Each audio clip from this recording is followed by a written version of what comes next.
প্রিয় লিসেনার্স, আসসালামু আলাইকুম। পবিত্র ঈদ উল ফিতর উপলক্ষে ভূত.com-এর ঈদ স্পেশাল এপিসোডে সকলকে জানাচ্ছি শুভেচ্ছা ও অভিনন্দন। আশা করি সবাই ভালো আছেন, সুস্থ আছেন। এখন যে ঘটনাটি আমি আপনাদের সাথে শেয়ার করতে যাচ্ছি, এই ঘটনাটি আমাকে দিয়েছে সৌমিত্র রয়। ওর বাসা ঢাকার বাসাবো এলাকায়। ও এই ঘটনাটি তারই এক বান্ধবীর নাম হচ্ছে মারিয়া মিম, তার কাছ থেকে এই ঘটনাটি সংগ্রহ করেছে। ঘটনাটি একটি হন্টেড বাসাকে কেন্দ্র করে এবং বেশ কিছু ছোট ছোট ভয়ানক ঘটনা মিলিয়ে একটি লম্বা ঘটনা আপনাদের সামনে উপস্থাপন করার চেষ্টা করব ইনশাল্লাহ। তো চলুন কথা না বাড়িয়ে সরাসরি মূল ঘটনাতে চলে যাচ্ছি। এখন থেকে 7-8 বছর আগে মিম ওরা যখন যে বাসাটায় থাকতো, মূলত সেখানকার বেশ কয়েকটি খণ্ড খণ্ড ঘটনা নিয়েই আজকের এই সম্পূর্ণ ঘটনাটি। প্রথমেই এই জায়গাটির কিছুটা বর্ণনা দেয়া প্রয়োজন।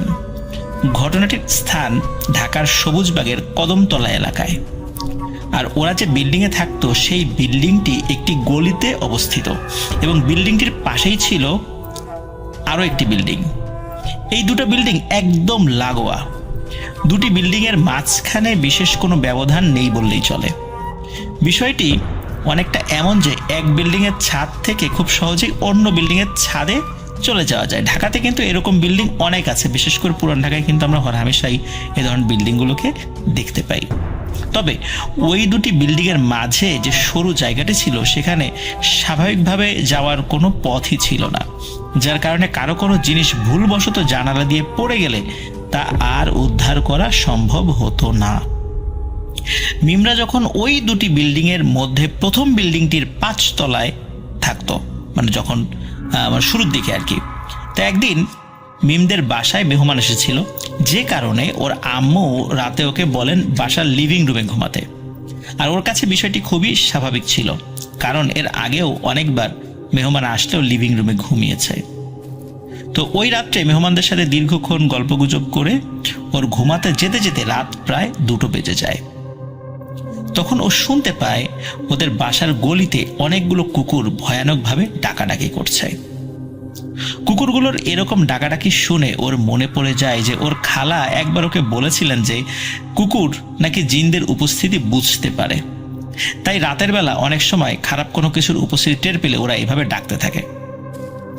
এসব মনে করে মিমের কিছুটা ভয় লাগছিল, যেহেতু ও তখন লিভিং রুমে একাই ছিল, আর যার কারণে ওরকম কুকুর ডাকাডাকি করলে ভয় লাগাটাই স্বাভাবিক। আর ওই খালার কথাগুলো মনে পড়েছিল তার, এ করে ভয়টা আরো বেশি লাগছিল। এমন সময় হঠাৎ করেই মিমের মনে হয় রাস্তার অপর পাশে একটি বিল্ডিং থেকে নূপুরের আওয়াজ ভেসে আসছে। প্রথমে মিম মনে করে ওটা হয়তো তার মনের ভুল, কিন্তু ভালোভাবে শোনার চেষ্টা করে আর সে ওই আওয়াজটি আবারও পরিষ্কারভাবে শুনতে পায় এবং নিশ্চিত হয় যে সেটা ওর মনের ভুল নয়। মিম ভাবছিল ওই বিল্ডিংয়ে বোধহয় রাত্রে কেউ ড্যান্সের প্র্যাকটিস করছে। তবে পর মুহূর্তে আবারও ও ভাবে যে এত রাত্রে তো কারো এভাবে ড্যান্স প্র্যাকটিস করার কথা নয়, তাহলে নূপুরের আওয়াজটি কোথা থেকে আসছে। মিম যখন এসব ভাবছিল তখন ওর মনে হতে থাকে যে নূপুরের শব্দটি আস্তে আস্তে বেড়ে যাচ্ছে এবং ওর এমনটা মনে হচ্ছিল যে আওয়াজটি ওই লিভিং রুমের দিকেই এগিয়ে আসছে, ঠিক ও যেখানে শুয়ে আছে। যেন কোনো অশরীরী নূপুর পায়ে হাওয়ায় হেঁটে হেঁটে ওর দিকে অগ্রসর হচ্ছে। ওর এতটাই ভয় লাগছিল যে ও নড়াচড়াও করতে পারছিল না। এক পর্যায়ে আওয়াজটি ওই লিভিং রুমের জানালার একদম কাছাকাছি চলে আসে এবং তখনই ঘরের ভেতরে ওর পায়ের দিকে জোরে করে কোনো একটি জিনিস পড়ে যাওয়ার শব্দ হয়। ওই শব্দটি হওয়ার সাথে সাথেই সেই নূপুরের আওয়াজটি একদম থেমে যায়। এরপর আর কিছু শোনা যায় না এবং রাতের নিয়মে চারপাশ একদম নিশ্চুপ হয়ে যায়। অনেক ভয় পাওয়ার কারণে কিছুতেই মিমের ঘুম আসতে চাইছিল না, কিন্তু পরদিন যেহেতু বাসায় মেহমান এসেছিল, তাই উঠে লাইট জ্বালিয়ে বাসার অন্যদেরকে ডাকাডাকি করতে গেলে মেহমানরা হয়তো বিরক্ত বোধ করবেন এবং তারা অন্য কিছু ভাবতে পারেন যে এই মেয়েটিকে আবার জিনে ধরছে কিনা বা এই টাইপের কিছু কিনা, এই টাইপের অনেক কথাবার্তা ছড়িয়ে যেতে পারে। তো বিষয়টি সে মনের ভুল ভেবেই মনকে বারবার সান্ত্বনা দিতে থাকে, কিন্তু সে জানে যে এটি তার মনের ভুল নয়। যাই হোক, সে চুপচাপ শুয়ে থাকে এবং ফজরের আজানের পর তার ঘুম এসেছিল। এর আগে তার ঘুম আসেনি। সকালে তার আম্মুর ডাকে ঘুম ভাঙে। যেহেতু ঘুম থেকে উঠতে বেশ দেরি হয়েছিল, তাই মিম তাড়াতাড়ি করে রেডি হয়ে স্কুলে চলে যায়। এরপর স্কুল শেষেও যখন বাসার দিকে ফেরে, তখন লিভিং রুমের দরজার উপরের দেয়ালের দিকে ওর চোখ যায়। সেখানে আল্লাহ লেখা কাবা শরীফের একটি ফ্রেম করা ছবি লাগানো ছিল, কিন্তু ছবিটি তখন সেখানে না থাকায় জায়গাটি খালি খালি লাগছিল, যার কারণে ওখানে ওর নজর পড়ে। মিম তখন ওর আম্মুর কাছে ছবিটি কোথায় তা জানতে চায়। তখন তার আম্মু বলে যে ঘুম থেকে উঠে উনি লিভিং রুমে এসে দেখেন যে কাবা শরীফের ওই ছবিটি মাটিতে পড়ে আছে। উনি ছবিটি উঠিয়ে হাতে নিয়ে দেখতে পান যে ছবিটি দেয়ালে লাগানোর জন্য যে রশিটি ছিল সেই রশিটি ছিঁড়ে গিয়েছে, আর তাই এটি পড়ে গিয়েছিল। তাই উনি ছবিটিকে আবার দেয়ালে না টানিয়ে টেবিলের উপর রেখে দিয়েছেন। একথা শুনে মিম রুমে গিয়ে দেখে যে ছবিটি টেবিলের উপর রাখা আছে। তখন মিম বুঝতে পারে যে গত রাত্রে ও একটি জিনিস পড়ে যাওয়ার জোরালো শব্দ শুনতে পেয়েছিল। সেটি আসলে ওই ছবিটি পড়ে যাওয়ারই শব্দ ছিল। এরপর মিম তার আম্মুকে গত রাত্রে ঘটে যাওয়া ঘটনাটি খুলে বলে। উনি সবকিছু শুনে বিষয়টি কিছুটা আন্দাজ করতে পারলেও মিম হয়তো ঘুমের ঘরে স্বপ্ন দেখেছে বলে তাৎক্ষণিকভাবে মিমকে আশ্বস্ত করার চেষ্টা করে। কিন্তু মিম ভালোভাবেই জানতো যে এটি কোনো স্বপ্ন ছিল না, আর তার মাও ভালো করে বুঝতে পেরেছিল যে মিম আসলে স্বপ্নের ঘরে বিষয়টি দেখেনি। মূলত এই বিষয়টি ঘটনা ঘটার শুরু ছিল, এটা দিয়েই শুরু হয়েছিল। যাই হোক, এই ঘটনার কয়েকদিন পর ওই বিল্ডিং এর দ্বিতীয় তলার একজন আন্টি মিমের আম্মুর সাথে গল্প করতে আসেন। কথা প্রসঙ্গে উনি ওনার একটি ভয়ানক অভিজ্ঞতার বিষয়ে তাকে বলেন। একদিন বিকেলবেলা অবসর সময় উনি সেলাই করার জন্য নাকি সুই সুতা নিয়ে বসেছিলেন। উনি সুইয়ে সুতা পরানোর চেষ্টা করছিলেন এবং সুইয়ের ছিদ্রে সুতা প্রায় পরিয়ে ফেলেছেন। এমন সময় ওনার হাতটি অদ্ভুতভাবে খালি ডানে বায়ে সরে যায়। ওনার মনে হচ্ছিল কেউ যেন আস্তে করে ওনার হাতে ধাক্কা দিয়ে হাতটি সরিয়ে দিচ্ছে। উনি শুরুর দিকে বিষয়টিতে খুব বেশি গুরুত্ব না দিয়ে আবারও সুতা পরানোর চেষ্টা করেন, কিন্তু এবারও একই রকম ঘটনা ঘটে। প্রিয় লিসেনার্স, আপনারা জানেন যে সুইয়ে সুতা পরানো কিন্তু বেশ সূক্ষ্ম একটি কাজ, আর উনি এই কাজে বেশ সিদ্ধহস্ত ছিলেন। কিন্তু অদ্ভুতভাবে উনি বারবারই অস্বাভাবিকভাবে ব্যর্থ হচ্ছিলেন, আর এই কারণে উনি কিছুটা বিরক্ত নিয়েই বলে ওঠেন, কি রে, এরকম হচ্ছে কেন? যখনই এই ধরনের কথা উনি বলেছেন, তখনই আচমকাই নাকি ওনার কানের পাশে কর্কশ ও ভারী একটি কণ্ঠস্বর উনি শোনেন এবং ভয়ানকভাবে ফিস ফিস করে কিছু একটা বলে ওঠে, কিন্তু কি যে বলেছেন সেটা আসলে উনি বুঝতে পারেননি। অদ্ভুত একটা শব্দ, কর্কশ শব্দ, কিন্তু এটা কোন ভাষায় যে কথা বলে উঠলো, কি বলল, এটা ওনার বোধগম্য হলো না। যদিও উনি বুঝতে পারেননি, কিন্তু কণ্ঠস্বরটা শোনার পর উনি প্রচন্ড ভয়ে হাত থেকে সবকিছু ফেলে দিয়ে চিৎকার করতে করতে ওনার রুম থেকে বের হয়ে যান। চিৎকার শুনে ওনার পরিবারের সদস্যরা ছুটে আসেন এবং ওনাকে পানি খেতে দিয়ে হাত পাখা দিয়ে বাতাস করতে থাকেন। শীতকাল ছিল ওই সময়টাতে, আর শীতকালে উনি একদম ঘেমে অবস্থা খারাপ হয়ে গিয়েছিল। কিছুটা স্বাভাবিক বোধ করার পর উনি সবাইকে বলেন যে ওনার সাথে কি ঘটেছিল। সবকিছু শোনার পর পরিবারের সদস্যরা অনেক বেশি অবাক হয়েছিলেন এমনটাও নয়। এরকম টুকটাক ঘটনা মনে হয় ওই বিল্ডিংয়ে হামেশাই ঘটে, এরকম কম বেশি ঘটনা তাদের মোটামুটি জানা ছিল। মাঝে মধ্যেই রাতে ওই বিল্ডিং এর ছাদের উপর নাকি বিভিন্ন ধরনের অদ্ভুত শব্দ শোনা যেত, যেমন কেউ পাটাতে শিলনোড়া দিয়ে মশলা পিষলে যেরকম শব্দ হয়, অনেকটা সেই রকমের। আবার যারা পার্শ্ববর্তী লাগোয়া বিল্ডিংটির সাইডে থাকতেন, তাদের মধ্যে অনেকেই গভীর রাতে দুটি বিল্ডিং এর মধ্যবর্তী যে সরু জায়গাটি রয়েছে, সেখান থেকে একটি ছোট্ট বাচ্চার কান্নার আওয়াজ আসতে নাকি শুনেছেন। অথচ ওই ছোট্ট ফাঁকা জায়গায়, এত সরু ফাঁকা জায়গায় শুধু হয়তোবা কোনো একটা ইঁদুর হেঁটে যাওয়া সম্ভব একদম নিচে, এছাড়া কোনো মানুষের সন্তান, একদম নবজাতক সন্তানও ওই জায়গায় থাকা সম্ভব নয়। কিন্তু শুধু ওই জায়গা থেকে কান্নার আওয়াজ ভেসে আসতো।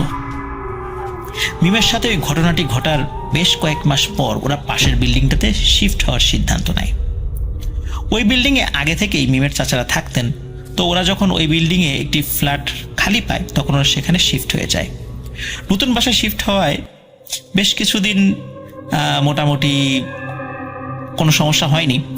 তবে এর কিছুদিন পরে আর কি, মিম একদিন স্কুল থেকে ফিরে বাসায় ঢুকতে যাবে, এমন সময় ওদের পাশের ফ্ল্যাটে যে আন্টি থাকতেন উনি দরজা খুলে বের হয়ে মিমকে বিভিন্ন অসংলগ্ন কথাবার্তা বলতে থাকেন। ওনার আচরণ ছিল একদমই একটি ছোট বাচ্চার মতো। একে তো ওই বাসায় নতুন, তারা এসেছে, তারপর ভালো করে কাউকে চেনেও না, তার উপর ওই আন্টি এরকম আচরণ দেখে সে কিছুটা ভয় পেয়ে তাড়াতাড়ি ঘরে ঢুকে দরজা লাগিয়ে দেয়। পরবর্তীতে মিম যখন ওর আম্মুকে ওই আন্টির বিষয়ে বলে তখন উনি অন্য এক প্রতিবেশীর কাছ থেকে ওই আন্টির বিষয়ে জানতে চান। তখন জানতে পারেন উনি মানসিক অসুস্থতায় ভুগছেন, যার কারণে নাকি অনেকের সাথে এই ধরনের ব্যবহার করেন, ছোট বাচ্চার মতো আচরণ করেন, ঠিক একটা বাচ্চা মানুষ যেভাবে আচরণ করে। ওই প্রতিবেশীর কথা শুনে মিমের আম্মু বুঝতে পেরেছিলেন যে উনি ওই আন্টি সম্পর্কে এমন কোনো কথা আরো জানেন যেটা হয়তো তাকে বলতে চাচ্ছে না। তো যাই হোক, ভদ্রতার খাতিরে ওনাকে আর তেমন কিছু জিজ্ঞেসও করেনি। কিন্তু আরো ভয়ানক ঘটনা কিন্তু সামনে ছিল। একদিন দুপুরে হঠাৎ করে মিমদের পাশের ফ্ল্যাট থেকে চেঁচামেচির আওয়াজ শুনে ওরা দরজা খুলে দেখে যে ওই বিল্ডিং এর অনেকে সেখানে উপস্থিত হয়েছে। মিমরাও কৌতূহলবশত সেখানে গিয়ে দেখে যে ওই যে আন্টি আগের দিনের মতোই উচ্চস্বরে বাচ্চাদের মতো বিভিন্ন অসংলগ্ন কথাবার্তা বলছেন। কিন্তু যখনই উনি ওখানে মিমকে দেখতে পান তখনই দৌড়ে গিয়ে খপ করে মিমের হাত চেপে ধরেন এবং বলেন যে, এই মেয়ে আমার সাথে আসো, সোফায় বসো। তার পাশে সোফায় বসান। মিম খুবই অস্বস্তি বোধ করছিল এবং ভয় পাচ্ছিল, কিন্তু চুপচাপ সে ওই সোফায় বসে পড়ে, কোনো কথা বলছিল না। আর সোফায় বসার পরপরই ওই আন্টি আবারও অসংলগ্ন কথাবার্তা বলতে থাকেন, যে কথার আগা মাথা কিচ্ছু নেই। তখন উপস্থিত সবাই বিভিন্ন ধরনের কথা বলে একটি বাচ্চাকে যেভাবে বোঝানো হয় সেভাবে ওনাকে শান্ত করার চেষ্টা করে। বলে রাখা ভালো যে ওনার একটি মেয়ে ছিল যে এতক্ষণ খাটের পাশে দাঁড়িয়ে একদম চুপ করে সবকিছু শুনছিল। ওই আন্টি যখন কিছুটা শান্ত হলেন তখন সবাই ওই মেয়েটিকে বলে, যেহেতু ওই আন্টি অনেকটা অসুস্থ যেহেতু, তাই ওনাকে বিভিন্ন কাজে ওই মেয়ে যেন সহযোগিতা করে। এই কথা শোনা মাত্রই মেয়েটি চোখ বড় বড় করে খুব ভয়ানকভাবে সবার দিকে কিছুক্ষণ তাকিয়ে থাকে। নিজের মাকে সাহায্য করবে কথা বলার ফলে সে মনে হয় খুব বিরক্ত হয়েছে, রাগও হয়েছে এবং অবাকও হয়েছে। এরপর ওই রুম থেকে সে বের হয়ে বারান্দায় চলে যায়। কয়েকদিন পর মিমের চাচি যখন ওদের বারান্দায় এসেছিলেন তখন উনি জানান যে ওই আন্টি এবং ওনার মেয়ের উপর নাকি বেশ কয়েকটি ভয়ানক জিনের আছর রয়েছে। এই বিষয়ে যখন একজন হুজুরকে ডেকানো হয়েছিল তখন জানান ওই জিনেরা খুবই শক্তিশালী এবং তারা চায় না যে ওই বাসায় কেউ থাকুক। তাই কোনো গুরুতর সমস্যার সম্মুখীন হতে না চাইলে বাসাটি ছেড়ে দেওয়াটাই বুদ্ধিমানের কাজ হবে। কিন্তু ওই সময় ওই আন্টিদের আর্থিক বেশ কিছু সমস্যা চলার কারণে ওনারা হঠাৎ করে বাসাটি পরিবর্তন করে অন্য কোথাও শিফট করার মতো অবস্থায় ছিলেন না। তাই একরকম বাধ্য হয়েই এত সব সমস্যা উপেক্ষা করে ওনাদের ওই বাসায় থাকতে হচ্ছিল।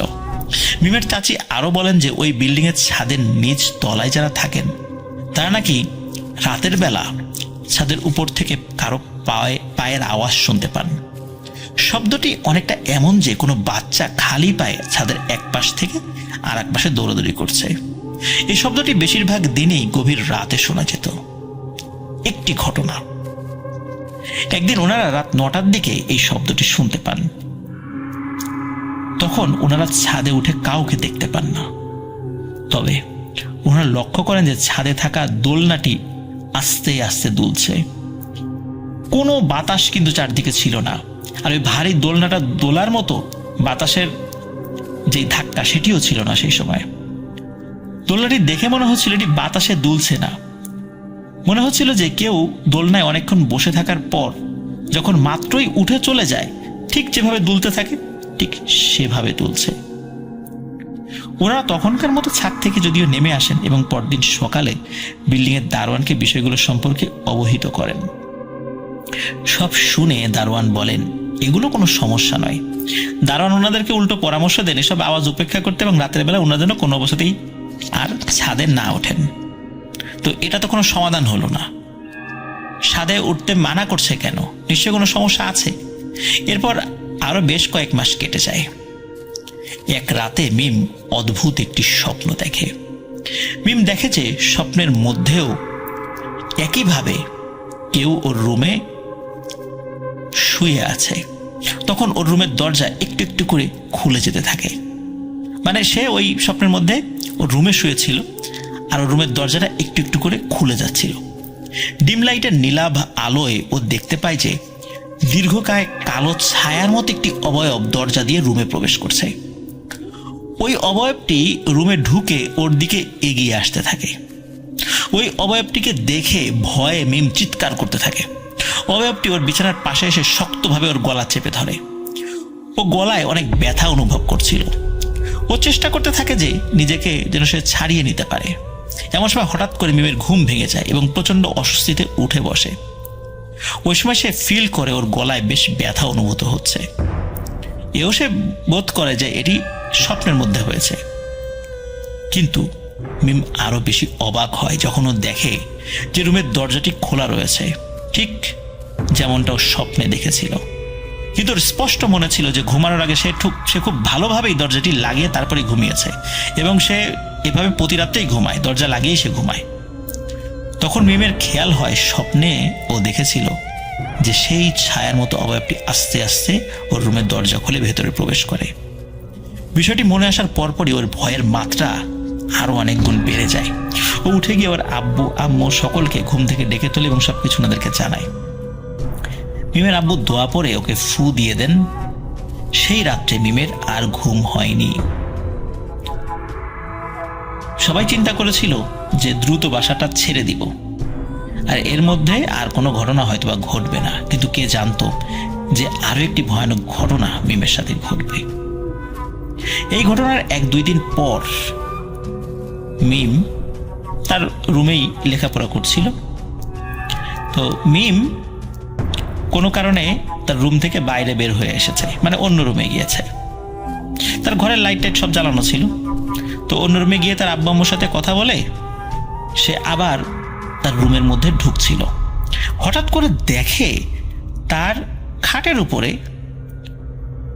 পুরো শরীর কম্বল দিয়ে আবৃত কেউ একজন বসে ঢুলে ঢুলে উচ্চস্বরে কিছু পড়ছে। অনেক সময় আমরা ঢুলে ঢুলে মানুষকে পড়া দেখি না, ওই রকম। ওই সময় কিন্তু শীতকাল আবার ছিল না, শীতকাল চলে গিয়েছিল। তখন কম্বলটা যে কোথা থেকে এলো সে বুঝতে পারছে না, কারণ কম্বলটা তার রুমেই ছিল কিন্তু অন্য জায়গায় রাখা ছিল, গায়ে দেওয়ার জন্য নয়। তো ওই কম্বলটা মানে তাদের ঘরের কম্বলটাই, ওইটা তার রুমেই ছিল, ওই কম্বলটা দিয়ে পুরো শরীর আবৃত করে এরকম ঢুলে ঢুলে পড়ছে। আর গলার আওয়াজটা ছিল বেশ কর্কশ এবং গড় গড় গড় গড় করছে, এরকম একটা কি যে পড়ছে কিছু বোঝা যাচ্ছে না। তো মিম চিন্তা করে কি ব্যাপার, ঘরের মধ্যে এটা কোত্থেকে আসলো। তার অন্য ভাই বোনরা আবার এসে এরকম করে পড়ছে না তো, বা তাকে ভয় দেখানোর চেষ্টা করছে না তো। তো সে একটু ভয়ে ভয়ে কি করে, কম্বলের এক পাশ ধরে এক ঝটকায় কম্বলটি সরিয়ে ফেলে। আর সরিয়ে ফেলার সাথে সাথে দেখে ওই কম্বলের মধ্যে কিচ্ছু নেই, শুধু মনে হলো একটা কালো ছোট্ট একটা ছায়ার মতো ধপ করে জানালা দিয়ে বের হয়ে চলে গেল। এই দৃশ্য দেখার সাথে সাথে মিম চিৎকার দিয়ে সেন্সলেস হয়ে পড়ে যায়। কেন এরকম ভয়ানক একটি ঘটনা আসলে ওর সাথে যে বাস্তবে ঘটে যাবে এটি আসলে কেউ বুঝতে পারেনি। এই ঘটনা ঘটার পরেই তার বাবা সিদ্ধান্ত নেয় আর নয়, মাস শেষ হওয়ার আগে দ্রুত ওই বাসাটি ছেড়ে দিতে হবে। কিন্তু হঠাৎ করেই তো ভালো বাসা আসলে পাওয়াটা অনেক কঠিন। কিন্তু যত কঠিনই হোক, আরো গুরুতর ক্ষতি হয়ে যাওয়ার আগেই এই বাসা ত্যাগ করতে হবে। তো সেই বাসাটি ছেড়ে দেওয়ার সিদ্ধান্ত চূড়ান্ত হওয়ার পর একদিন ওদের বাসার যে কাজের মহিলা, সে যখন কাজে আসে তখন মিমের আম্মু ওই মহিলাকে পুরো বিষয়টি জানান এবং বলেন যে ওরা যে নতুন বাসায় শিফট হবে সেখানে যদি ওই মহিলাটি কাজে যেতে পারে তাহলে মিমের আম্মু ওই মহিলাকে কাজে বহাল রাখবেন। তখন ওই কাজের খালা বা বুয়া এই বাসা ছেড়ে দেওয়ার যখন কারণ জানতে চায় তখন মিমের আম্মু হালকাভাবে ওনাকে বিষয়গুলো বলেন। সব শুনে ওই ঘটনা আর ওই এলাকাতে স্পেশালি যদি সবুজবাগ ওই সাইডে যারা থাকেন তারা যদি এলাকাটি চিনে থাকেন তারা অবশ্যই ঘটনার সত্যতা সম্পর্কে আপনারা অবগত আছেন। তো ধন্যবাদ সৌমিত্র রয়কে একটি সত্য ঘটনা ভূত.com-এ যেন আমি শেয়ার করি এই জন্য আমাকে তিনি দিয়েছেন। আবারও শুভেচ্ছা জানাচ্ছি ভূত.com-এর সকল লিসেনারকে। আশা করছি আপনারা সবাই ভূত.com-এর সাথে থাকবেন, রাসেল ভাইয়ের সাথে থাকবেন, আমাদের সকলের সাথে থাকবেন।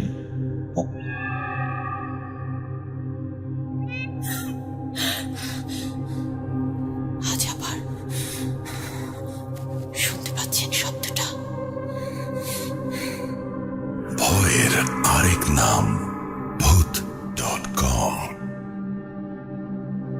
with Russell.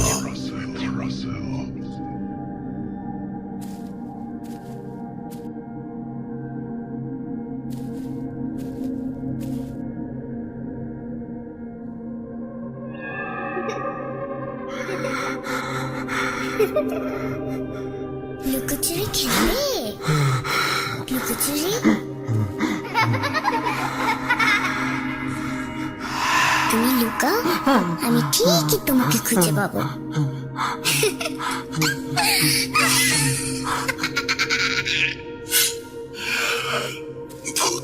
Voot.com with Russell.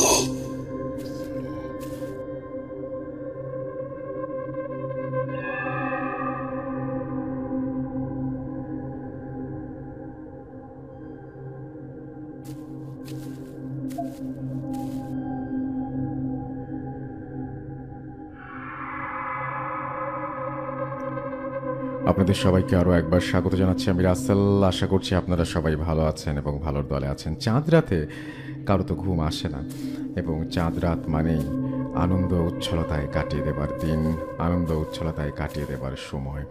এবং চাঁদ রাতের অনেকে আমাদের ঈদ মোবারক জানিয়েছেন। অমিত বড়ুয়া লিখেছেন আমাদের সাথে যে সুপার ডুপার স্টোরি ছিল আসিফের এইটা, পুরা 54 মিনিটস এই স্টোরিটা মন দিয়ে শুনলাম, মাঝখানে তো নিজেই ভয়েই কিছু কাচুমাচু করছিলাম। Thank you so much Russell ভাই, thank you, you are most welcome.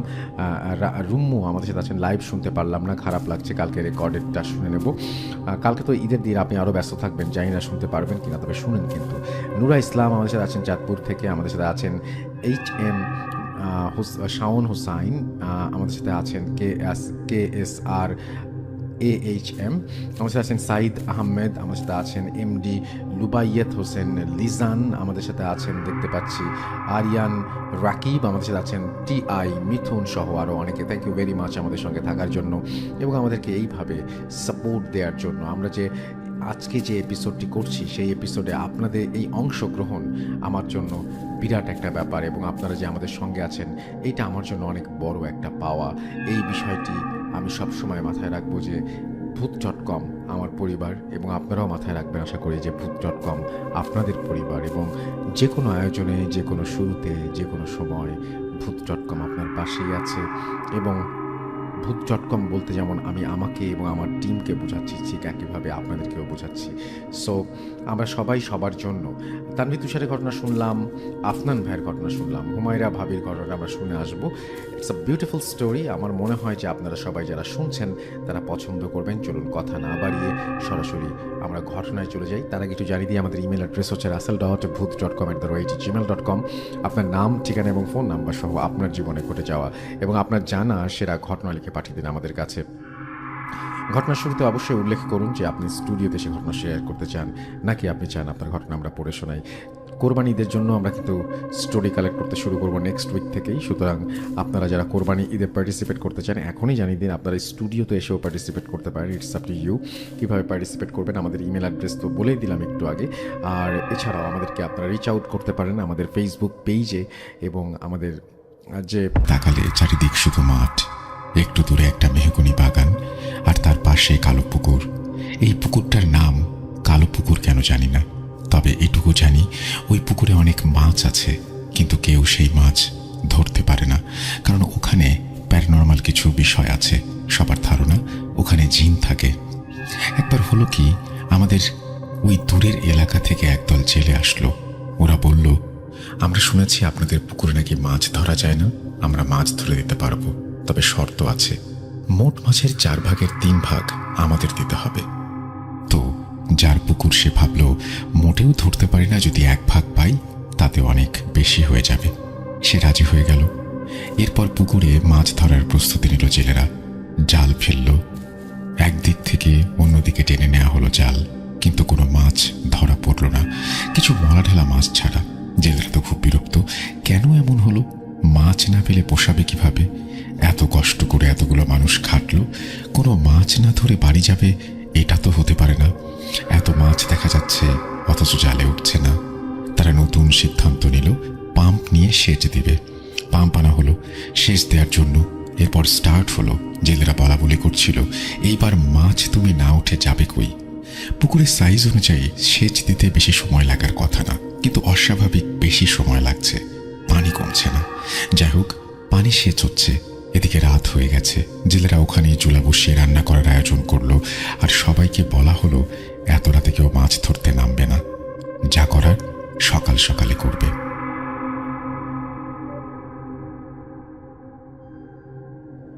ভোর রাতের দিকে পানি কমে আসলো। সেচ বন্ধ করে দেয়া হলো। সবাই লাইট মেরে দেখলো প্রচুর মাছ। জেলেরা ভীষণ খুশি। সকালের আলো ফুটলেই তারা মাছ ধরতে নামবে। এদিকে এলাকার লোকজনের ভেতরে ভীষণ একটা কৌতূহল ছিল এই পুকুর নিয়ে। তাই ভোর হতে তারাও হাজির হলো মাছ ধরা দেখার জন্য। কিন্তু তারা আশ্চর্যজনকভাবে কোনো মাছ ধরতে পারল না।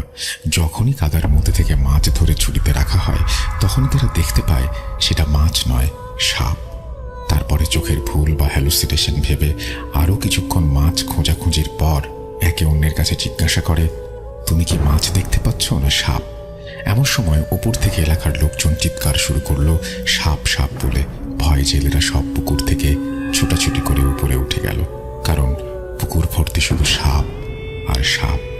সে সাপগুলো যেন তেন সাপ নয়, সংখ্যায় 1-2টা নয়, শত শত সাপ।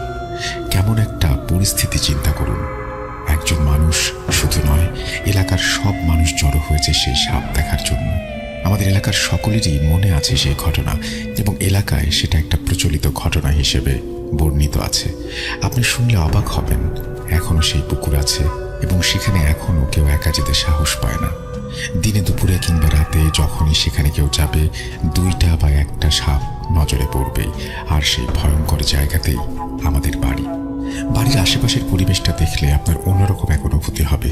জায়গাটা ভয়ঙ্কর সুন্দর, যেখানে থাকতে আপনার ইচ্ছে করবে, ভালো লাগবে এবং ভয়ও করবে। যাই হোক, মূল ঘটনায় চলে যাই। আমরা নতুন বাড়িতে উঠলাম একটু তাড়াহুড়া করে, কারণ আমার দাদুর শরীরটা ভালো ছিল না। পার্থক্যজনিত কারণে দাদুর তখন মুমূর্ষ অবস্থা। আর আমার বাবা খুব চাইছিল তার বাড়িতে তার মা যেন কয়েকটা দিন হলেও থাকতে পারে, তাই এত তাড়াহুড়া। আমরা নতুন বাড়িতে উঠলাম। চারিদিকে কোনো বাউন্ডারি নেই। ভয়ঙ্কর পরিবেশে ঠাঁই দাঁড়িয়ে আছে আমাদের সত্য করা সেই বাড়ি। আমার দাদুর অবস্থা ভালো না, ভুলভাল কথা বলা শুরু করেছে, প্রলাপ বকছে। এমন চলল সপ্তাহখানেক। তারপর দাদুর জবান বন্ধ হয়ে গেল। এভাবে 5 দিন কথা বন্ধ ছিল তার সেই চিরবিদায়ের মুহূর্ত আসলো।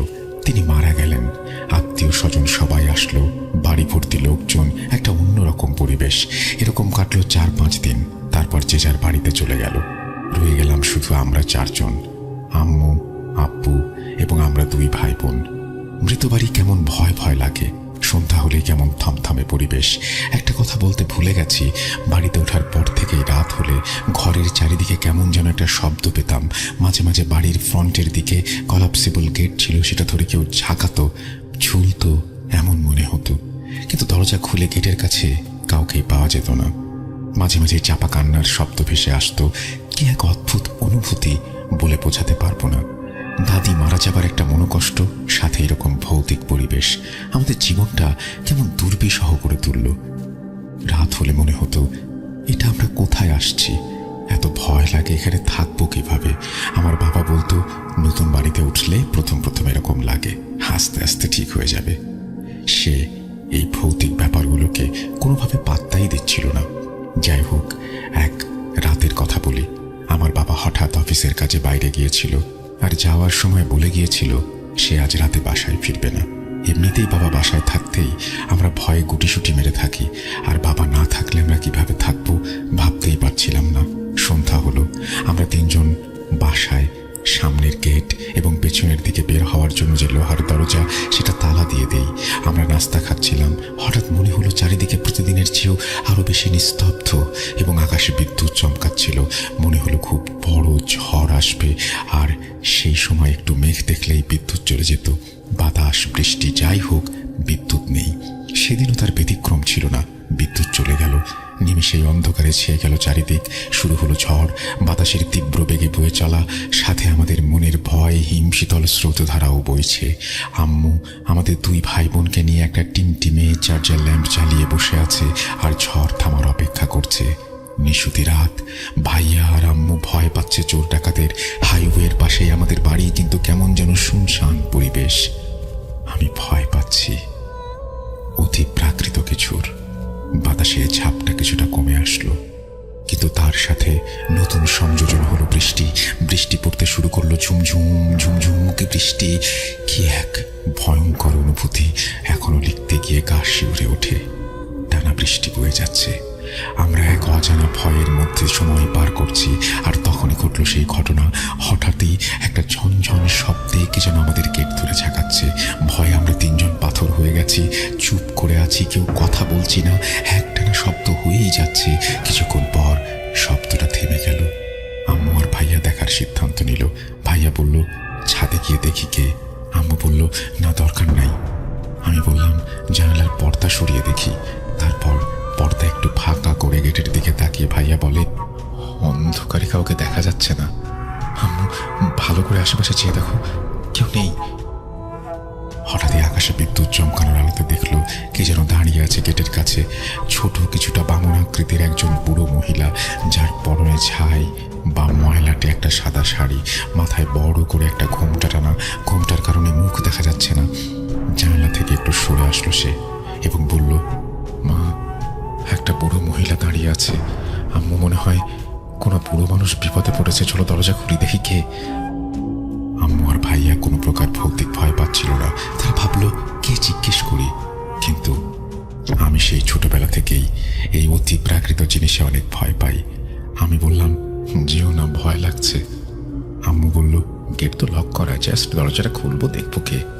তারা দরজা খুললো এবং দেখলো কেউ একজন মাথা নিচু করে দাঁড়িয়ে আছে, যার মাথাটা ঘুমটার কারণে দেখা যাচ্ছে না। মুখের স্থানে কেমন যেন অন্ধকার। আম্মু বলল, কে আপনি, কি চান? এই ঝড় বৃষ্টির রাতে কোথা থেকে এসেছেন? সে মুখ না তুলে কেমন অদ্ভুতভাবে মাথা নাড়ছে। আমি সেই দৃশ্য আজও ভুলতে পারি না। কেমন নারী পুরুষ মিশ্রিত কণ্ঠে বলল, দরজা খোলো, খোলো, দরজা খোলো। এত ভয়ঙ্কর ছিল সেই কণ্ঠস্বর। আম্মু ঠাস করে দরজা বন্ধ করে দিয়ে বলল, এ তো মানুষের কণ্ঠস্বর মনে হচ্ছে না। আমি চিৎকার দিয়ে কান্না শুরু করেছি। ওইদিকে চলছে সেই ভয়ঙ্কর কণ্ঠের চিৎকার, দরজা খোলো, দরজা খোলো। সামনের দরজার পর পেছনের দরজা ধরে ধাক্কা দিচ্ছে আর বলছে, দরজা খোলো। কখনো ডান দিকের জানালা, কখনো বাম দিকের জানালা, সবকিছু হচ্ছে খুব দ্রুত। একজন বৃদ্ধ মহিলার ক্ষেত্রে এত দ্রুত এই জানালা থেকে ওই জানালায়, এই দরজা থেকে ওই দরজায় মুভ করা কোনোভাবেই সম্ভব না। আমার আম্মুর বুঝতে বাকি রইল না ওই বুড়ি মহিলা আসলে কে। আম্মু আমাদের দুজনকে দুই হাতে চাপটে ধরে শুধু সূরা পড়তে লাগলো, আল্লাহু লা ইলাহা ইল্লাল্লাহুল হাইয়ুল কাইয়ুম, অর্থাৎ আয়াতুল কুরসি। খুব জোরে জোরে পড়তে থাকলেন। এভাবে কতক্ষণ সময় কেটে গেছে বলতে পারবো না। হঠাৎ ভাইয়ার ডাকে আমাদের চৈতন্য ফিরে পেলাম। আম্মু পড়া বন্ধ করলো। ভাইয়া বলল, শব্দ আর হচ্ছে না। আশ্চর্যজনক বিষয় হলো, আয়াতুল কুরসির এত ক্ষমতা, অথচ আমরা এর গুরুত্ব সবসময় বুঝতে পারি না। সেই রাতে এত বড় বিপদ থেকে রক্ষাকারী অলৌকিক বাণী হলো আয়াতুল কুরসি। কিছুক্ষণ পর বিদ্যুৎ চলে আসলো। তখনও আমাদের ভয় পুরোপুরি কাটেনি। হঠাৎ আবার বাইরের গেটে ঠক ঠক ঠক ঠক শব্দ, কে যেন ডাকছে ভাইয়ার নাম ধরে। না, এবার ভৌতিক কোনো বিষয় নয়। কণ্ঠস্বরটা আমাদের পরিচিত। বুঝতে পারলাম এটা আমাদের কাজিন শাহজাহান ভাই। কাক ভেজা হয়ে গেটে দাঁড়িয়ে আছে। আমরা যেন প্রাণ ফিরে পেলাম। তাড়াতাড়ি তাকে গেট খুলে ভেতরে ঢোকালাম। এভাবেই সেই ভয়াবহ রাতের সমাপ্তি ঘটল। আমাদের বাড়িটা এখনো আছে, তবে বহু বছর। আর সেখানে যাব পরবর্তী ঘটনায়।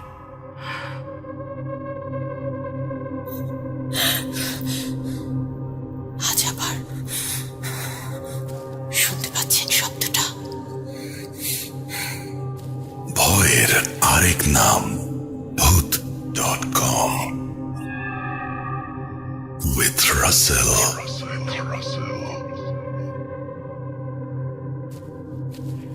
যেভাবে লেখা আছে আমি সেভাবেই পড়ছি। লিখছেন, আমার নাম মীর রাজু। আমি চাই ঘটনাটি পড়ে শোনান। তিনি তার মোবাইল নাম্বারও শেয়ার করেছেন। তারপরে তিনি লিখছেন, প্রিয় রাসেল ভাই, আশা করি আপনি ভালো আছেন, কারণ আপনি ভালোর দলে। আমি মীর রাজু। আমার বাড়ি ফেনী জেলার সোনাগাজী উপজেলায়। ব্যস্ততার কারণে স্টুডিওতে এসে আমার পক্ষে ঘটনা বলা সম্ভব না, তাই পড়ে শোনালে খুশি হব। ঘটনা শুরু করার আগে বলে রাখা ভালো, আমি এর আগে আমার সাথে ঘটে যাওয়া একটা ঘটনা প্রথম ভূত.com-এ শেয়ার করেছিলাম, কিন্তু আমার ঘটনাটি সিলেক্টেড হয়নি। ভেবেছি আর কখনো ঘটনা পাঠাবো না। কিন্তু গত কয়েকদিন আগে আমার এলাকার এক বড় ভাইয়ের কাছ থেকে তার সাথে ঘটে যাওয়া তার জীবনের একটি ভয়ঙ্কর ঘটনা শুনি। ঘটনাটি শ্রোতাদের কাছে কতটা ভয়ঙ্কর হবে জানি না, তবে আমার কাছে বেশ রহস্যময় মনে হয়েছে। তাই অভিমান ভুলে আবারও একবার ঘটনা শেয়ার করতে যাচ্ছি। সরাসরি ঘটনায় চলে যাই। আমার এলাকার ভাইটির নাম রিয়াদ। তিনি পেশায় একজন অ্যাম্বুলেন্স চালক। তিনি দীর্ঘ 5 বছর অ্যাম্বুলেন্স চালান। এ জীবনে তার সাথে ছোট বড় অনেক ভৌতিক ঘটনা ঘটেছে, কিন্তু এই ঘটনাটি বেশ ভয়ের। ঘটনা বোঝার স্বার্থে রিয়াদ ভাইয়ের মতো করে বলছেন রিয়াদ ভাই।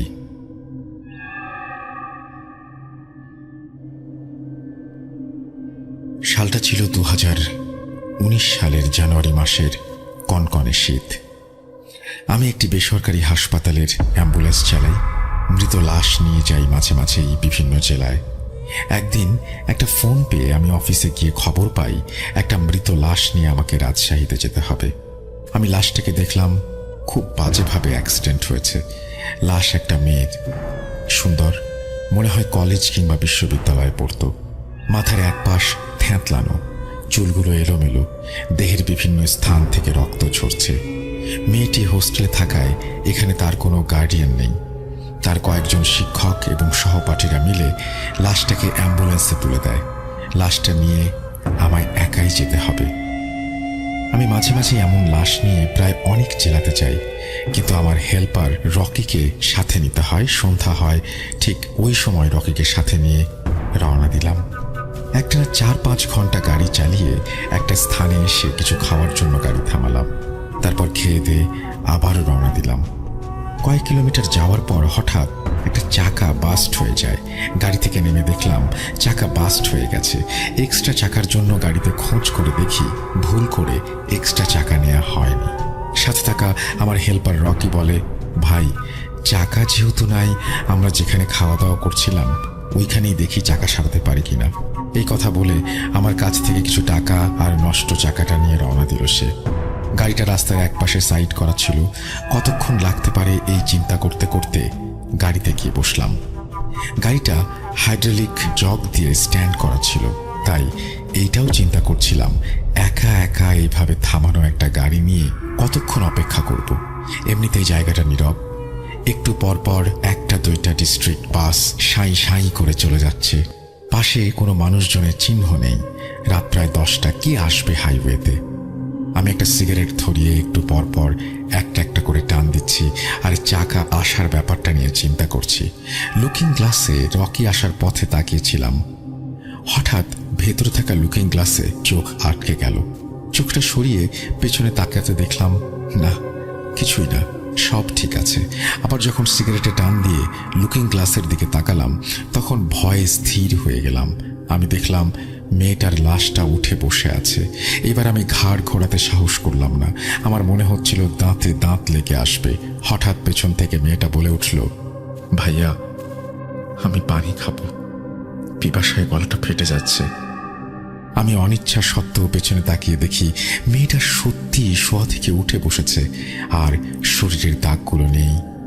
থ্যাতলানোর দিকটা বোঝা যাচ্ছে না। মনে হচ্ছে সে অজ্ঞান হয়েছিল, এখনই জ্ঞান ফিরেছে। মেয়েটা আবারও বলতে লাগলো, ভাইয়া, আমার খুব পানির পিপাসা লেগেছে, আমাকে একটু পানি দেন। কেন জানি মুহূর্তের মধ্যে আমার ভেতর থেকে সব ভয় কেটে গেছে।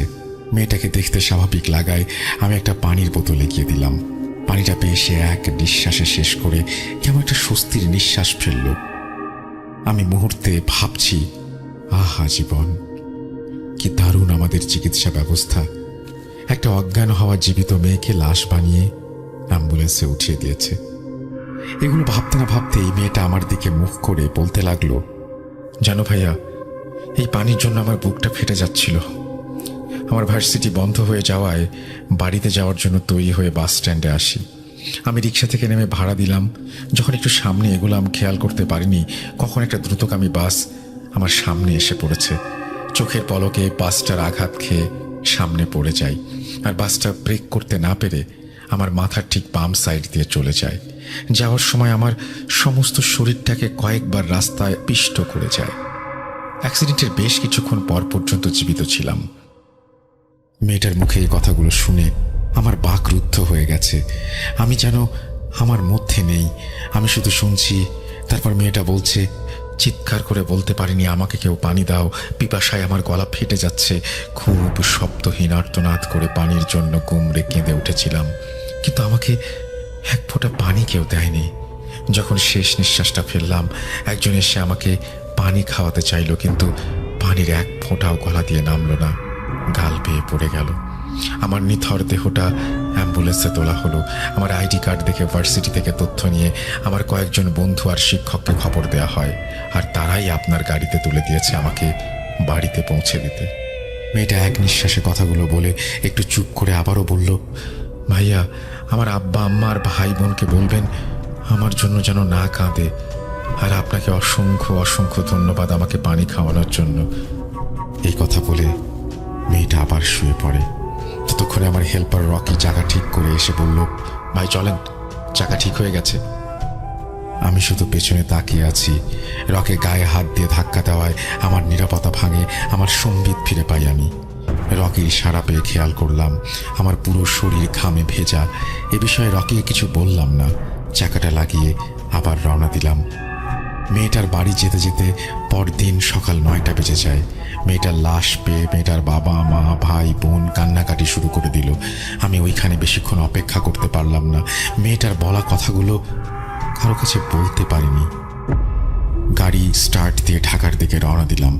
মনটা খারাপ করে একটানা গাড়ি চালিয়ে যখন আবার ওই রাস্তায় আসলাম যেখানে গাড়ি নষ্ট হয়েছিল, সেখানে এসে দেখলাম মেয়েটা রাস্তায় দাঁড়িয়ে আছে, সুন্দর একটা হাসি দিয়ে হাত নাড়িয়ে আমাকে বিদায় জানাচ্ছে।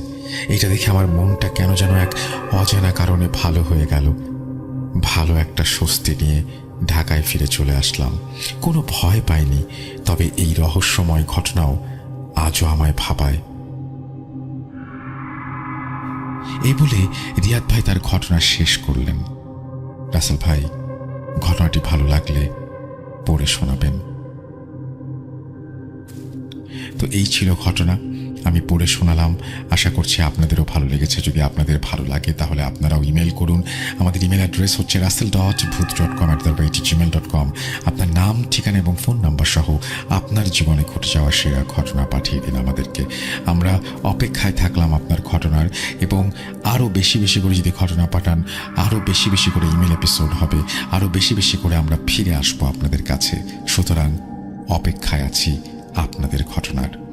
স্টুডিওতে আসুন বা লিখে পাঠান, যেভাবে খুশি ঘটনা পাঠিয়ে দিন আমাদের।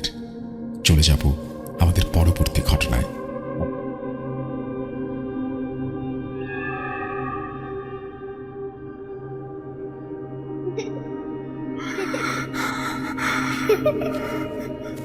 লুকোচুরি খেলবে? লুকোচুরি? তুমি লুকাও, আমি ঠিকই তোমাকে খুঁজে পাবো।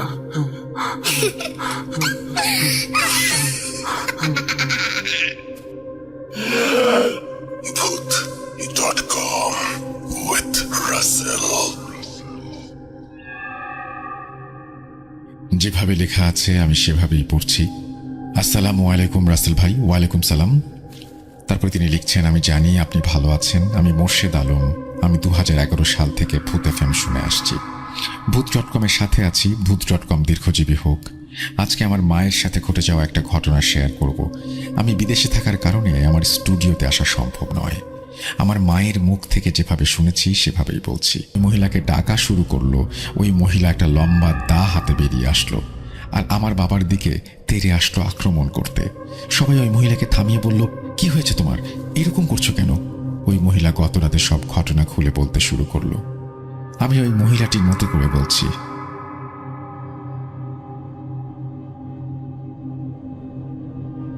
আপনারা সবাই জানেন আমার ছেলেটা অনেক দিন ধরে বসন্ত রোগে আক্রান্ত। সে গত রাতে মারা গেছে। রাত বেশি হয় কাউকে ডাকতে পারিনি এবং আমি অনেক কান্নাকাটি করছিলাম। মধ্যরাতে দেখি সর্দার সাহেব আমার বাসায় আসছে এবং দরজা খুলতে বলছে। এসে বলতে শুরু করলো, তোমার ছেলের মৃত্যুর খবর পেয়ে এসেছি। আমার মাথায় তখন আর কোনো কিছু কাজ করছিল না, তাই ওনাকে ঘরে আসতে দিলাম। কিছু সময় কেটে যাবার পর উনি বলতে লাগলো, রাত অনেক হয়েছে, কালকে তোমার ছেলের দাফন কাফন করতে হবে, অনেক কাজ বাকি আছে। তার চেয়ে বরং আমি লাশের পাশে থাকি, তুমি একটু বিশ্রাম করো। আমি বললাম, না সমস্যা নেই, আমি আছি, কালকে সকালে সকালে অনেক কাজ, তুমি একটু বিশ্রাম করো। উনি জোরাজুরি করতে লাগলেন। আমি অন্য রুমে গিয়ে শুয়ে পড়লাম সেই জোরাজুরির কারণেই। অনেক চেষ্টা করেও ঘুমাতে পারিনি একটুও। কিছুক্ষণ পর খেয়াল করলাম উনি এদিক সেদিক করছেন। আরও কিছু সময় কেটে যাওয়ার পর দেখি উনি আমার দিকে আসছেন এবং আমি ঘুমিয়ে গেছি কিনা সেটা দেখছেন।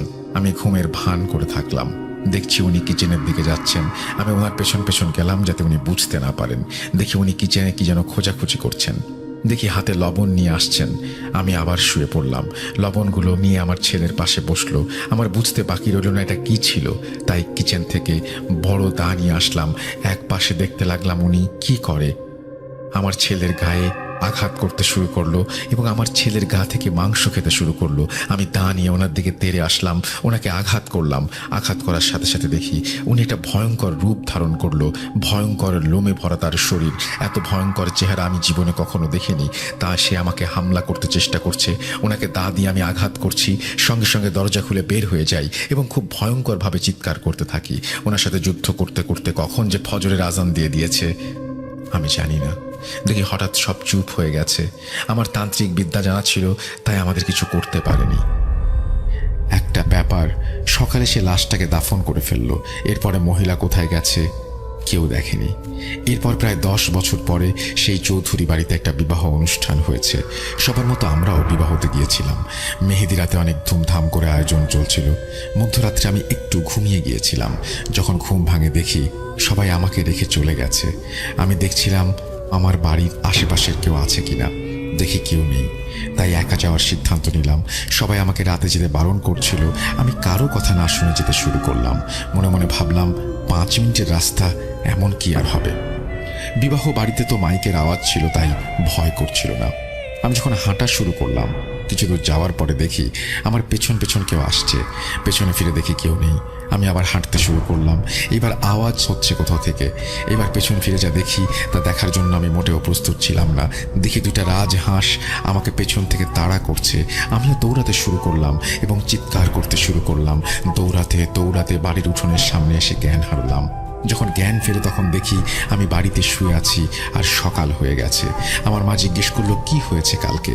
আমি রাতের সব ঘটনা খুলে বললাম। আমার মা রাতে না ফেরাতে খুব চিন্তা করছিল আর ঘুম আসছিল না তার। আমার চিৎকার শুনে আমার বাবা বের হলো বাসা থেকে এবং আমাকে দেখতে পায় সে। পরে একটা হুজুরের কাছে আমাকে নিয়ে যাওয়া হয়। হুজুর ঝাড়ফুঁক করে বলে খুব খারাপ একটা জিন নাকি আমার পেছনে নিয়েছিল। আমার মা বাবা বাইরে যাওয়াতে কিছু করতে পারেনি। এরপর আর কোনো সমস্যা হয়নি। এই বলে আমার মায়ের ঘটনা শেষ করলো। যদি এই ঘটনাটি সিলেক্ট করেন, শেয়ার করার অনুরোধ রইল। পরিশেষে রাসেল ভাইকে বলতে চাই, এরকম আরো অনেক ঘটনা আছে, আস্তে আস্তে সব ঘটনা জানাবো। এখানে একটা জিনিস আমি বলতে চাই, কতগুলো কোয়েশ্চেন আমার আছে। আপনার চৌধুরী বাড়িতে গিয়েছিলেন যিনি, যার রূপ ধরে মানে একজন অশরীরী এসেছিল আর কি লাশ খাওয়ার জন্য। তারপরে ব্যাপারটা কি ঘটলো, তিনি যে দা নিয়ে তেড়ে আসলেন, এটা কে ছিল আসলে সেটা কি জানা গিয়েছিল? সেকেন্ড কথা হচ্ছে, আপনার সাথে যে ঘটনাটি ঘটেছে এই ঘটনার সাথে প্রথম ঘটনাটির সংযোগ কোথায়? যদি তা পারেন দয়া করে জানাবেন। আমাদের ইমেল অ্যাড্রেস russell.booth.com@gmail.com। আপনার উত্তরের অপেক্ষায় থাকলাম। আমরা চলে যাব আমাদের পরবর্তী ঘটনায়।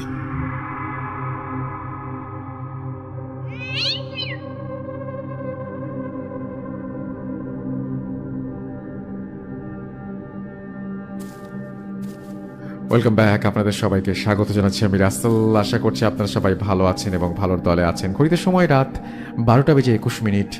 আমি রাসেল আছি সাথে আপনাদের সাথে, এবং ঠিক একই সাথে শুধু আমি আপনাদের সাথে আছি এটা বললে ভুল হবে, আমাদের সমস্ত মডারেটররাও কিন্তু আপনাদের সাথে আছেন। এবং ঈদের জন্য সরি এবং ঈদের জন্য ঈদের এই কি বলবো যে শুধুমাত্র আপনাদের এই প্রত্যেকটা রাত উপভোগ করতে তোলার জন্য তারা যে পরিমাণ কষ্ট করেছেন, আমি স্যালুট জানাই তাদের সবাইকে। আর আরেকটা কথা বলবো, সেটা হচ্ছে ঈদের মধ্যে আমাদের সবাই জানি আমরা বিভিন্ন জায়গায় বিভিন্ন মানে বৈরী আবহাওয়া চলছে মাঝখানে, কিন্তু তার মাঝখানেও ঈদ আসে খুশি নিয়ে, ঈদ আসে আনন্দের বার্তা নিয়ে, ঈদ আসে প্রিয়জনের মুখের হাসি হয়ে। ঈদ আমাদের কাছে সবসময় আনন্দময়, এবং এই ঈদটাকে নিয়েই আমাদের এবারের যে প্ল্যান সেটা হচ্ছে যে আমরা কয়েকটা এপিসোড করব আপনাদের জন্য। ঈদের আগের দিন একটা করছি, ঈদের দিন একটা করব, এবং ঈদের পরের দিনও ঈদের মাঝখানেও আপনাদের সব কিছু জানিয়ে দিব আপনাদের কখন কী করব। আমরা চলে যাব আমাদের পরবর্তী ঘটনায়। চলুন শুনে আসি।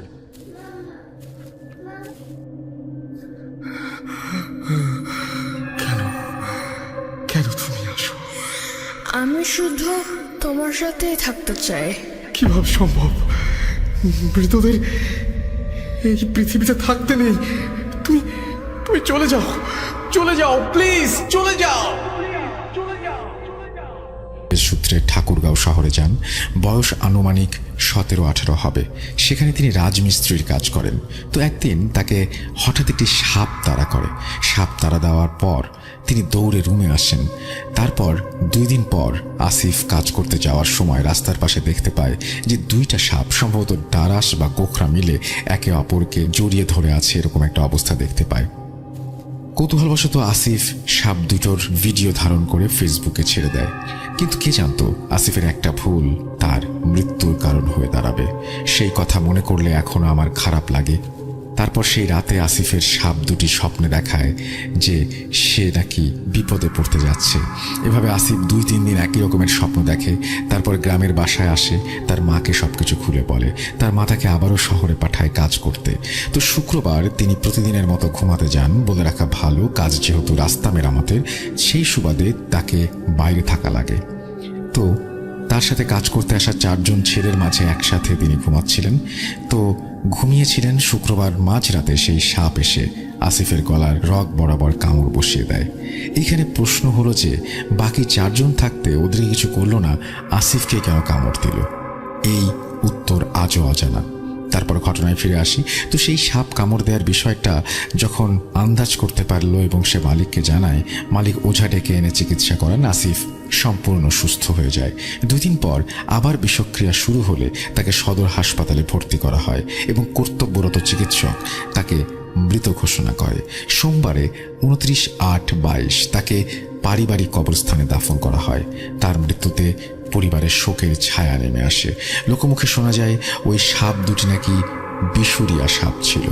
গ্রামের ভাষায় এটিকে বিশুরিয়া বলা হয়। এদিকে হিন্দুরা নাকি দেবতা মানে আর তাদেরকে পূজা করে। ঘটনা এখানেই শেষ নয়। আসিফের একটা ছোট বোন, তার বয়স 3 বছর হবে। যেহেতু তাদের কবরস্থানটা বাসার কাছেই ছিল, তো তার বোন হঠাৎ করেই বাসা থেকে বের হয়ে তার মা বাবাকে না বলেই কোথাও চলে যেত। তার মা বাবা যখনই বলতো যে কোথায় যাস, তখন সে বলতো ওই যে ভাইয়া আমাকে ডাকছে, এই বলে আসিফের কবরের কাছে চলে আসতো। তো এই ঘটনা আমার, এটা কি জিনের কোনো কাজ নাকি অন্য কোনো? এইভাবে 2 মাস কেটে যাওয়ায় আমার মিড টার্ম পরীক্ষা শুরু হয়। আমাদের মেসের বোর্ডার সংখ্যা ছিল 15 জন, আর সবাই ছিল আমাদের মেসের বড় ভাই। আমি ছোট দেখে আমাকে সবাই খুব আদর করত। আমি শুধু সেই মেসের সিভিল ডিপার্টমেন্টে পড়তাম, আর বড় ভাইরা কম্পিউটার ডিপার্টমেন্টে পড়তো। পরীক্ষার রুটিন পেলাম, সবার পরীক্ষা আমার 2 দিন আগেই শেষ হয়ে যাবে। পরীক্ষা শুরু হয়ে গেল, বড় ভাইদের পরীক্ষা শেষ হয়ে যাবে, আর একটা পরীক্ষা বাকি আছে। কিন্তু সেদিন রাতে সবাই এক রুমে বসে অনেক টেনশনে ছিল। আমি রুমে ঢুকেই বলি, কি হয়েছে, সবাই চুপচাপ কেন? নাজিউর রহমান নামে একজন বড় ভাই বলে উঠল, তুমি মেসের সব থেকে ছোট দেখে তোমাকে কিছু বলেনি, তুমি ভয় পেতে পারো। আমি কিছুই বুঝতে পারছি না, কিসে ভয় পাবো বলো না। একজন বড় ভাই বলেন, এই মেসে থাকাকালীন অনেকে অনেক কিছু দেখেছে, যা ভৌতিক কিছু। আমি শুকনো গলায় বললাম, কই, আমি তো কিছু দেখিনি। ভয় পেলেও তাদের দেখে একটু হেসে উড়িয়ে দেই। আসলে জিন জাতিকে বিশ্বাস করি আল্লাহ তাদের পৃথিবীতে প্রেরণ করেছেন, কিন্তু কখনো দেখিনি, তাই তেমন একটা ভয় পাই না।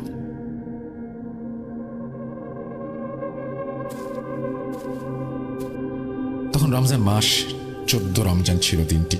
সবাই চলে যাবে দেখে সবাই মিলে একসাথে বাজারে গেলাম একটি বড় মাছ কিনে আনতে সেহরি করার জন্য। তারপর ইফতার খেয়ে নামাজ পড়ে বসে থাকি। একটু পর খালা এসে মাছ রান্না করে দিয়ে যায়। এসে রুমে ঘুমিয়ে পড়ি। তারপর মসজিদে অ্যালার্ম শুনে সেহরি খাওয়ার জন্য উঠি, সবাইকে ডাক দিই। আমি বাথরুম থেকে অজু করে খাবার নিয়ে রুমে আসি। আমি সবার খাবার রুমে নিয়ে যা দেখি তা আমি বিশ্বাস করতে পারি না। আমি ভালোভাবে দরজার ছিটকিনি লাগিয়ে দেওয়ার পরেও একটি বিড়াল ঢুকে মাছগুলো সব খেয়ে ফেলেছে। তখন বিড়ালটা ওইখানে বসে কাটা চিবাচ্ছে। সবাই এটা দেখে আমাকে বকাবকি করতে শুরু করলো। বলল, তুই ভালো করে লাগাসনি। একটু রাগ হয়ে কাচের গ্লাস সামনে ছিল, তাই দিয়ে বিড়ালটার দিকে ছুঁড়ে মারলাম, আর বিড়ালটার মাথায় সেটি গিয়ে লাগলো। তারপর সবার জন্য একটা ডিম ভেজে সবাই সেহরি করে নিজ নিজ রুমে। তারপরে তারা সবাই ঘুমিয়ে যায়। পরের দিন সবাই পরীক্ষা দিয়ে এসে নিজের বাসার উদ্দেশ্যে রওনা দেয়। আমিও পরীক্ষা দিয়ে এসে ঘুমিয়ে পড়লাম। তারপর ঘুমের মধ্যে আজব একটা স্বপ্ন দেখলাম। স্বপ্ন ছিল এমন যে বিড়ালটিকে আমি রাতে আঘাত করেছিলাম সে অনেক করুণ গলায় কাঁদছে। তার পাশে একটি অবয়ব দাঁড়িয়ে আছে এবং রাগান্বিতভাবে আমার দিকে তাকিয়ে আছে এবং আমাকে শাসাচ্ছে, এবং সেই অবয়বটা ধীরে ধীরে বিকট হতে শুরু করলো। আমার ঘুম ভেঙে যায় বিভৎস চেহারা দেখে। ঘুম ভেঙে দেখি 4:40 বেজে গেছে। নিজেকে সান্ত্বনা দিয়ে বললাম, ধুর, এটা তো একটা স্বপ্ন মাত্র। তারপর সন্ধ্যার আগে আগে ইফতার নিয়ে বসলাম। ইফতার শেষ করে নামাজ পড়ে এসে পড়তে বসলাম। একটু পর খালা এসে আমার একার জন্য রান্না করে দিয়ে চলে গেল। যেহেতু রমজান মাস, রাতের খাবার খেয়ে সেহরির খাবারটা নিজের রুমে নিয়ে ঘুমিয়ে পড়লাম। হুট করে আমার ঘুম ভেঙে গেল 3টার দিকে। মেসের ছাদে কি জানি অনেক জোরে জোরে হাঁটা চলা করছে আর অনেক শব্দ করছে। আমি খুব অবাক হলাম, মেসে তো কেউ নেই, ছাদে কে হাঁটা চলা করবে? আমি একটু সাহস জুগিয়ে ঘুম থেকে উঠে দাঁড়িয়ে ফোনের টর্চ লাইটটা অন করে ছাদে যাই। ছাদে গিয়ে দেখি কিছুই নেই, সবই স্বাভাবিক। আমি যখন ফিরে আসবো তখন দেখি আম গাছের উপরে 3জন লম্বা চুলওয়ালা অবাক হয়ে আমার দিকে তাকিয়ে আছে এবং তাদের চোখ বড় বড় লাল। বিভৎস হাসি দিয়ে তারা অদৃশ্য হয়ে গেল। আমি আর নিজেকে সামনে রাখতে পারছিলাম না। যা যা দোয়া আছে পড়তে শুরু করলাম। পড়তে পড়তে রুমে আসলাম ভয় ভয় করে। সেখানে একটা হাসির শব্দ আমার কানে বাজে। রুমে এসে ভয়ে ভাবতে শুরু করলাম, এসব কি হচ্ছে আমার সাথে? আমি কিছুই বুঝতে পারছি না। এসব ভাবতে ভাবতে কখন ঘুমিয়ে পড়েছি জানি না। তারপর আমি আবারও এসব মনের ভুল ভেবে কাটিয়ে দেই। তবুও মনের ভেতরে একটা ভয় থেকে গেছে। এসব ভাবতে ভাবতে হঠাৎ করে এক মেসের বড় ভাইয়ের ফোন এলো। আমাকে বলল, মেসে একটা ফাইল রেখে এসেছি, আমি যেন ফাইলটা নিয়ে আসি। একটা কথা বলে রাখা ভালো, সে আমার রুমমেট ছিল এবং তার নাম ছিল সাদিক। তারপর আমি একটা স্বস্তির নিঃশ্বাস ফেলে বললাম, যাক, ভালোই হলো, কোনো সমস্যা হবে না। তাহলে ভাই যদি আসে তাহলে কালকেই আমি চলে যাব। ঠিক ইফতারের আগে সাদিক ভাই চলে আসলো। ভাইয়া কেন জানি আমার সাথে ঠিকভাবে কথা বলছিল না। হুট করে আকাশ অন্ধকার হয়ে এসে বৃষ্টি শুরু হয়, ইলেকট্রিসিটিও চলে যায়। আমি মোবাইলের ফ্ল্যাশ লাইটটা জ্বালিয়ে বাথরুমে যাই। এমন অবস্থায় আমি বাথরুমে থাকাকালীন সাদিক ভাই ফোন দিল। আমি ভাবলাম সাদিক ভাই আবার কেন ফোন দিচ্ছে। 2-3বার যখন ফোন দিল আমি এবার ফোনটা ধরলাম। আমি কিছু বলার আগেই বলে উঠল, আমি আজকে যেতে পারবো না, তুই চলে যাস বাড়িতে, আমি পরে ওইটা নিতে আসবো। কথাটা শোনার পর আমি অনেকক্ষণ চুপ হয়ে থাকলাম। ভাবলাম, আমি তাহলে এতক্ষণ কার সঙ্গে আছি? আমি বাথরুম থেকে বেরিয়ে ভয়ে ভয়ে রুমের দিকে এসে দেখি সেই বিভৎস চেহারা আমার খাটের উপরে বসে আছে। আমি এটা দেখার পর পেছনে ঘুরে দৌড় দিয়ে দেখি আমার সামনে দুটো অবয়ব দাঁড়িয়ে। পুরো মেস নিস্তব্ধ হয়ে গেছে। আমি সেন্সলেস হয়ে যাওয়ার চেষ্টা করছিলাম, কিন্তু পারছিলাম না। ভয়ে আমার সমস্ত শরীর নিস্তেজ হয়ে যাচ্ছিল। এমতো অবস্থায় বুকে অনেক ব্যথা অনুভব করি। দেখি ওই বিড়ালটা আমার বুকের উপরে বসে আছে এবং বিষণ্ণ গলায় সে বলতে লাগলো, এটিকে আমরা ছিঁড়ে খাবো। চোখ বন্ধ করে আজান দিতে শুরু করলাম। আজান দিয়ে অজ্ঞান হয়ে কখন পড়ে গেছি নিজেও জানি না। পরদিন সন্ধ্যাবেলা চোখ খুললে আমি দেখতে পাই খালা, এলাকার কয়েকজন লোক আমার পাশে। খালা বলে, আমি একটু আগে রান্না করতে এসে দেখি তুমি বাইরে পড়ে আছো, তোমার বুকে অনেক কাটাছেঁড়া দাগ। আশেপাশে অনেক লোকজন এসে যায়। তারপর তোমাকে নিয়ে খাটে শুইয়ে দেওয়া হয়। তারপর ওই এলাকার একজনকে জড়িয়ে ধরে কাঁদতে কাঁদতে ভয়ে 2-3 দিন ধরে ঘটে যাওয়া আমার সাথে সব ঘটনা খুলে বলি। তারপর ওরা আমার বাবাকে ফোন দিয়ে সব ঘটনা বলে এবং হুজুর নিয়ে আসে। কুড়িগ্রামে আমি আমার বাবাকে দেখে হাওমাও করে কাঁদতে শুরু করি। বাবা মা আমার বুকের অবস্থা দেখেও কাঁদতে শুরু করে। তারপর হুজুর আমার কাছে থেকে সব ঘটনা জানতে চায়, আমি হুজুরকে সব বলি। তারপর হুজুর নাকি তার পালিত জিন দিয়ে খবর নেয়। খবর নিয়ে জানতে পারে যে সেই বিড়ালের বাচ্চাটি যেটিকে আমি মেরেছিলাম কোনো সাধারণ বিড়ালের বাচ্চা ছিল না, সেটি একটি খবিস জিন। হুজুর সেই নিকৃষ্ট জিনগুলোকে বলে আমাকে ছেড়ে দিতে, কিন্তু তারা কোনোভাবে রাজি হয় না। হুজুর তাদের বলে তাদেরকে বোতলবন্দি করবে। এই কথা শুনে তারা কিছু শর্ত দেয়। শর্তগুলো ছিল এমন: সাদা ছাগল, 2টা সাদা কবুতর জবাই করে রক্ত দিতে হবে এই আম গাছের তলায়, আর ওকে এই মেস পরিত্যাগ করতে হবে। সেই মোতাবেক আমি মেস মালিককে খবর দিয়ে সব জানাই। তিনি সব ব্যবস্থা করার প্রতিশ্রুতি দেন এবং আমি বাসায় চলে আসি। বাসায় আসার পর অনেক দিন জ্বর ছিল। পরে শুনি মেস মালিক জোড়া সাদা ছাগল ও কবুতর দুটি ওইখানে জবাই করে দেয়, আর আমি অন্য একটা মেসে উঠে পড়ি। আমি এই এলাকায় থাকতে পারবো না, আমি ওই এলাকাতে পা মারাই না। আল্লাহ রহমতে আমি এখন সুস্থ আছি।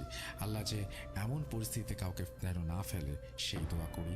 আমি ছোট মানুষ, লেখায় ভুল ত্রুটি হলে ক্ষমা সুন্দর দৃষ্টিতে দেখবেন, এই বলে তিনি তার ঘটনা শেষ করেছেন। থ্যাংক ইউ ভেরি মাচ আপনার ঘটনার জন্য। আপনার ঘটনাটি অসম্ভব রকমের ভালোই লেগেছে আমাদের কাছে। আশা করছি যে আপনি ভবিষ্যতে আমাদেরকে আরও ঘটনা পাঠাবেন। যদি আমাদের ঘটনা পাঠাতে চান তাহলে আমাদের ইমেল অ্যাড্রেস হচ্ছে russell.booth.com@gmail.com।